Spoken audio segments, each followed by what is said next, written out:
तो good evening viewers, मैं doctor Pavan Oberoi आप सभी का स्वागत करता हूं अपने YouTube channel study with doctor Pavan Oberoi पर। तो व्यूअर, वैकेंसीज से रिलेटेड ये वीडियो मैं आपके लिए लेके आया हूं। तो देखिए, गवर्नमेंट वैकेंसी निकली है government of NCT of Delhi. तो ये है Delhi subordinate services selection board FC 18 institutional area, Karkardooma Delhi की वैकेंसी है। और नीचे जो है देखिए, इसकी वेबसाइट भी दे रखी है, आप उसे स्क्रीन पे देख सकते हैं। तो 22 दिसंबर 2023 में ये नोटिस आया था। अब इसमें क्या है, तो थोड़ा सा मैं आपको इसमें बताता हूँ न्यूज़ की the opening date and closing date क्या है। तो ओपनिंग डेट ऑफ एप्लीकेशन की है 9 जनवरी 2024 और क्लोजिंग डेट है एप्लीकेशन की 7 फरवरी 2024, है ना।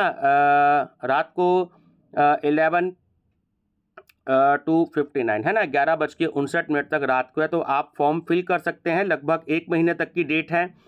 तो दिल्ली सबॉर्डिनेट सर्विस, जिसे हम शॉर्ट में DSS भी कहते हैं, इनवाइट्स ओनली एप्लीकेशन फॉर्म आपका from eligible candidate for recruitment to the post of assistant teachers nursery, जिसका पोस्ट कोड ये दे रखा है कि 817/23, है ना, against vacancies in respect of under mention departments of government of NCT of Delhi. तो दिल्ली गवर्नमेंट की ये वैकेंसी है। तो आप इसको थोड़ा सा ध्यान दे सकते हैं कि अगर असिस्टेंट टीचर नर्सरी के लिए सिर्फ फीमेल चाहिए और डिपार्टमेंट है आपका म्युनिसिपल कॉरपोरेशन ऑफ दिल्ली। उसके बाद असिस्टेंट टीचर चाहिए आपके लिए इसमें नर्सरी के लिए, तो इसका है आपका डायरेक्टरेट ऑफ एजुकेशन। और फिर एक असिस्टेंट टीचर्स जो है वो चाहिए, तो उसके लिए है आपका न्यू दिल्ली म्युनिसिपल कॉरपोरेशन। तो वैकेंसीज भी देखिए क्या क्या दे रखी हैं, डिटेल आपके सामने है ना। तो इसमें काफ़ी ज़्यादा वैकेंसीज हैं, तो आप इसको देख सकते हैं कि हर एक कैटेगरीज अलग अलग इसमें दे रखी है। बाकी बहुत ज़्यादा आपको डिटेल में देखना हो तो नीचे जो DSSSB की जो ओरिजिनल वेबसाइट है, ये देखिए ऊपर स्क्रीन पर आपको जो है दे रखी है ये ब्लू कलर से, तो आप इसको देख सकते हैं। तो ये वैकेंसी आई है इस समय। इसमें कैटेगरीज डिवाइड कर रखे हैं कि OBC में कितनी है, अनरिजर्व में कितनी है, SC में कितनी है, ST में कितनी है, EWS में कितनी है ना। और उसके बाद candidate must apply online through the website. तो ये वेबसाइट दे रखी है। क्लोजिंग डेट मैंने आपको बताया, सबमिशन की है आपकी ऑनलाइन 7 फरवरी 2024 रात को 11:59 तक, ठीक है। और इसमें क्या है, एक इम्पॉर्टेंट नोट है कि only online applications will be accepted. तो आपको सिर्फ इसको ऑनलाइन ही भरना है और इसके बाद आप इसमें कोई भी कॉरेस्पॉन्डेंस आपको इसमें नहीं करना है। और एडवर्टीजमेंट है आपका 8/23। तो अब इसमें इन्होंने डिटेल दे रखी है जो मैंने आपको भी बताई, म्युनिसिपल कॉरपोरेशन ऑफ दिल्ली की है। तो इसमें असिस्टेंट टीचर नर्सरी के लिए केवल फीमेल कैंडिडेट इन्होंने मांगा है। उसके बाद ये आप देख सकते हैं स्क्रीन पर ही कितनी कितनी वैकेंसीज जो हैं वो चाहिए, है ना। और एलिजिबिलिटी क्या है, एजुकेशनल क्वालिफिकेशन कि सीनियर सेकेंडरी स्कूल जो है आपका क्लास 12 सर्टिफिकेट और इंटरमीडिएट और इट्स इक्विवेलेंट, यानी कि एटलीस्ट आपके जो है 12th में कम से कम 45% जो है वो किसी भी रिकॉग्नाइज बोर्ड या यूनिवर्सिटी से होना चाहिए। कोई भी डिप्लोमा या सर्टिफिकेट कोर्स आपका नर्सरी टीचर एजुकेशन प्रोग्राम में होना चाहिए जो कम से कम 2 साल से कम का ना हो, है ना, या आपकी BEd भी इसमें चल जाएगी। और इसमें मस्ट है पास हिंदी एट सेकेंडरी लेवल, तो हिंदी की इसमें अनिवार्यता एक कर दी है। उसके बाद एक्सपीरियंस वगैरह कुछ नहीं पूछा। इसमें पे स्केल काफ़ी अच्छा है, 35,400 से 1,12,400 तक। तो पे लेवल जो है वो 6 के अकॉर्डिंग है ग्रुप बी में। और एज लिमिट जो है वो आपकी 30 साल से ज़्यादा नहीं होनी चाहिए, ठीक है ना।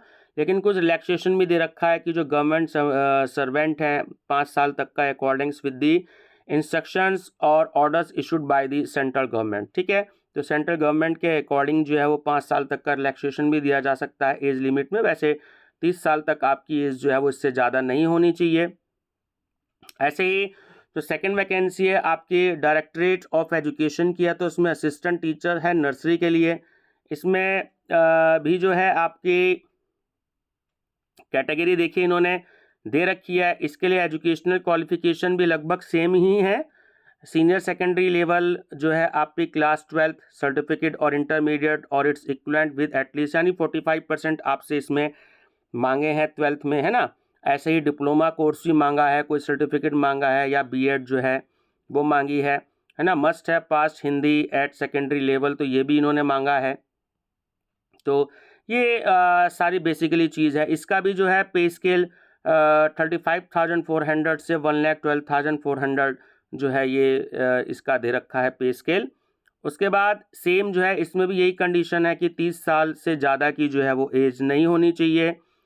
फिर थर्ड कंडीशन भी यही है आपकी, वो है आपकी third vacancies new Delhi municipal council की, है ना। तो ये भी आपकी सेम टू सेम देखिए, नीचे इन्होंने कैटेगरी डिवाइड कर रखी है, इसमें भी सेम यही कंडीशन है आपकी एजुकेशनल क्वालिफिकेशन से रिलेटेड। अब फॉर्म भरने पे देखते हैं कि क्या क्या जो है मिनिमम चीज़ है इसमें। देखते हैं कि इन्होंने हाउ टू अप्लाई का दे रखा है कि आप, ये कंडीशन दे रखी है इसमें, अप्लाई आपको कैसे करना है, ठीक है। इसकी ऑनलाइन ये जो ब्लू कलर से वेबसाइट आ रही है, तो आपको इसमें जो है अप्लाई करना है। और इसमें देख लेते हैं पेमेंट कि क्या आ रही है पेमेंट इसमें। नीचे यहाँ पे दे रखी होगी, आप जब इसमें एप्लीकेशन भरेंगे तो देखिए application fee and mode of payment, तो ये केवल 100 रुपीज़ आपसे कहा है कि women candidate and candidates belonging to schedule caste, schedule tribe and PWBD, है ना, ex serviceman category are exempted from paying application fee. तो ये इसमें जो है उनको ये रुपीज़ नहीं देने हैं। उसके बाद कुछ और कंडीशंस देखते हैं इम्पोर्टेंट सी क्या हैं इसमें। देख लीजिए आपका ये सिलेबस दे रखा है, जो आपका सिलेबस होगा असिस्टेंट टीचर्स नर्सरी के लिए, फीमेल के लिए, या असिस्टेंट टीचर नर्सरी के लिए, कि इसमें जो आपका एग्ज़ाम होगा वो 2 घंटे का होगा और 200 MCQ उसमें आएंगे टोटल, है ना। और ग्रैंड टोटल भी 200 होगा, यानी 1 नंबर का 1 क्वेश्चन होगा। और यहाँ नीचे साइड में जो है आपको सिलेबस दे रखा है कि सेक्शन ए में आपका आएगा जनरल अवेयरनेस। आप मेरी प्लेलिस्ट देख सकते हैं जनरल अवेयरनेस की, बनी हुई है, मेरा चैनल सब्सक्राइब करके study with doctor Pavan Oberoi, तो उसमें मेरी जनरल अवेयरनेस की प्लेलिस्ट है। हिंदी इंग्लिश दोनों में MCQs हैं, CCS यूनिवर्सिटी मेरिट के पेपर भी सॉल्व हैं। General intelligence and reasoning ability आएगी उसमें, अर्थमेटिकल एंड न्यूमेरिकल एबिलिटी आएगी उसमें, और test of Hindi language and comprehension, है ना। हिंदी के लिए आप मेरी प्लेलिस्ट देख सकते हैं, हिंदी 5th और हिंदी 6 के नाम से, जिसमें CCS यूनिवर्सिटी के सारे MCQs में पेपर सॉल्व हैं, तो आपको हेल्प मिलेगी। और test of English language and comprehensive, तो ये आपका जो है 5 इन्होंने सेक्शन दिए हैं।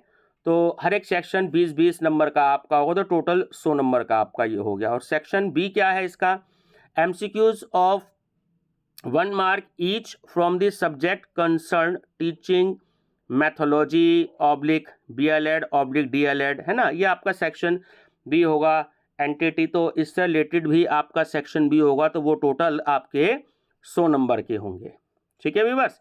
ये थोड़ा सा, और क्वेश्चंस जो है आपका, the questions in the examination will be bilingual, यानी कि दोनों लैंग्वेज में आपको आएंगे, हिंदी इंग्लिश दोनों मीडियम में, except for the English paper, है ना, which will be the English. तो जो इंग्लिश वाले हैं वो तो केवल इंग्लिश में ही क्वेश्चंस आपको आएंगे, लेकिन जो बाकी अदर क्वेश्चंस होंगे वो आपको हिंदी इंग्लिश दोनों में आएंगे। तो उससे कई स्टूडेंट्स का मीडियम हिंदी होता है, तो उनको काफ़ी हेल्प मिलेगी। बाकी और इसमें नेगेटिव मार्किंग देखिए है, अक्सर स्टूडेंट्स जानना चाहते हैं कि नेगेटिव मार्किंग है या नहीं। तो ये पॉइंट नंबर 8 जो है वो दिया कि negative marking will be applicable and deduction of 0.25 marks will be made for each wrong MCQs answer. तो आपका 0.25 मार्क्स जो है वो कटेंगे, नेगेटिव मार्किंग है अगर आपका एक MCQs गलत होगा हो, ठीक है ना स्टूडेंट्स। ये बाकी आप डिटेल में इसकी वेबसाइट से आप पढ़ सकते हैं। तो मैंने आपको थोड़ी सी ये इम्पोर्टेंट बातें बता दी हैं, बाकी आप फॉर्म भरिएगा। मेरा चैनल सब्सक्राइब करके आप प्लेलिस्ट भी देख सकते हैं, तो उसमें जो भी आपको काम के जनरल अवेयरनेस के या और आपको हिंदी के क्वेश्चंस देखने हो तो आपको जो है काफ़ी हेल्प मिलेगी। बाकी मैं ये एक प्लेलिस्ट बना रहा हूँ गवर्नमेंट वैकेंसीज़ के नाम से, तो उसमें चाहे प्राइवेट वैकेंसीज़ हो चाहे गवर्नमेंट वैकेंसीज़ हो, तो मैं कोशिश करूँगा कि उसमें मैं आपसे ऐड कर दूँ प्लेलिस्ट में। तो बने रहिएगा चैनल पर और वीडियो का लिंक भी शेयर करते रहिएगा अपने दोस्तों को। Thank you.